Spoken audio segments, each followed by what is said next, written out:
Yung Herba Santa Maria bago yung ba yun, oregano, saka yung anong tawag sa sambong, yun ang sa ubo ba, sa ubo.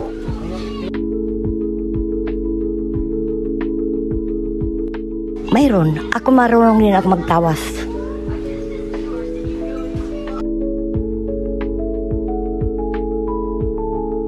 Kasi minsan nakapaanak ako na mahirap ba. Nadalami pa nga sa Brooks kasi hindi naglalabas yung bata. Kaya nadalami sa Brooks. Yung kasi may yung babae, asawa ni mga Panis, apelyido.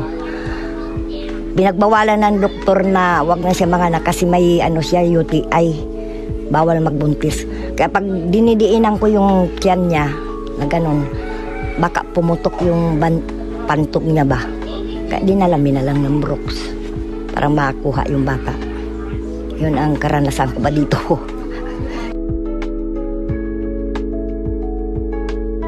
Ang pagtawas ko, 3 klase. May sa kandila, may sa plato. Inaorasyonan ko lang yan ganyan. Kung halimbawa na ka na matanda ka, lalabas doon sa yun. Ko lang yun ng binditado bang Biyernes Santong langis. Lalagyan ko yan dyan. Pangalan ni Jesus ang inalagay ko dyan. Bali, 1, 2, 3, 4. Nilagay ko yan dyan. Patapos ko yan ang kandila. Pag ganyan, papausukan kong ganun. Makita mo na yan kung naano ka sa balon, kung naano ka ng tao, malabas yan dyan. Yung naman sa tawas, yung tawas naman, anuhin mo yan sa baga ba? Ano mo yan doon sa baga na sa bao. Tapos mo yan doon. Matutunaw yung tawas. Magahurma yung kung halimbawa na ka ng matanda, ganyan. Nausog ka, makikita yan doon. Ganyan ang pagtatawas.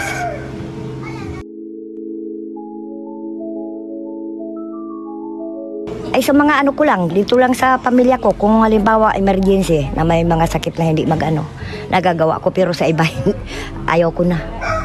Hindi na ako nag-ano.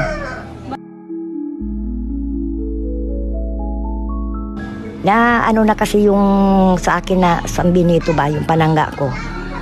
Pinaglihihan, may 7 taon na mag-asawa na hindi nanganganak. Ayun ang pinaglihihan niya, yung yun Sambinito, kung pang ba yung panangga. Ayaw niya nang ibigay. O di paano ko yung magagamit? Kaya hindi na ako nagtawas. Pero dito sa pamilya ko, kung emergency, ayun.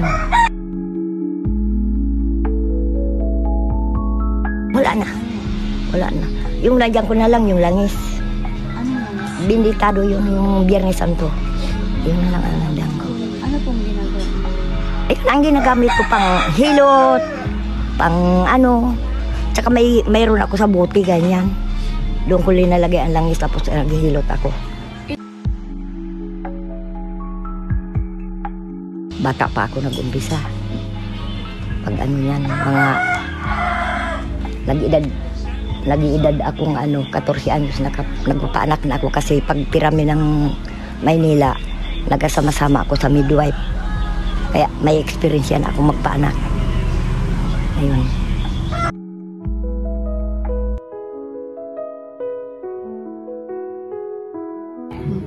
May dasal po.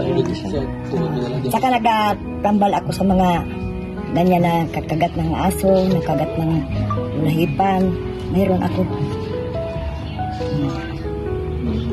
Miski hindi ka na magpa-doktor pag na ka ng aso. Ang dami dito sa akin nagtatambal. Mga galing Sumbilin. Ba't ganyan lang yan?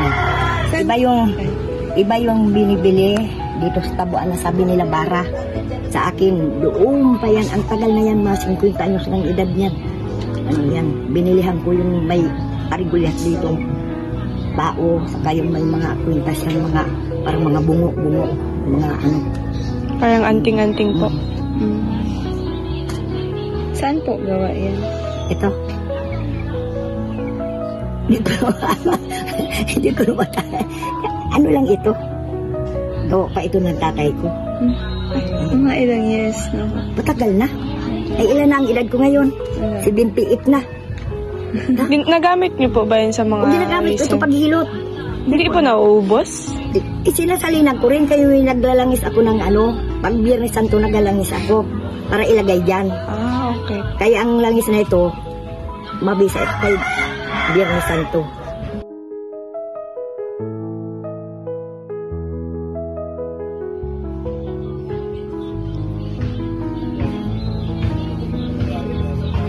Pulsuhan kita. Ay, nag-ano na ito, naghanap ng lager. Yun no? Ayun no? Dito lang po sa gilid ata.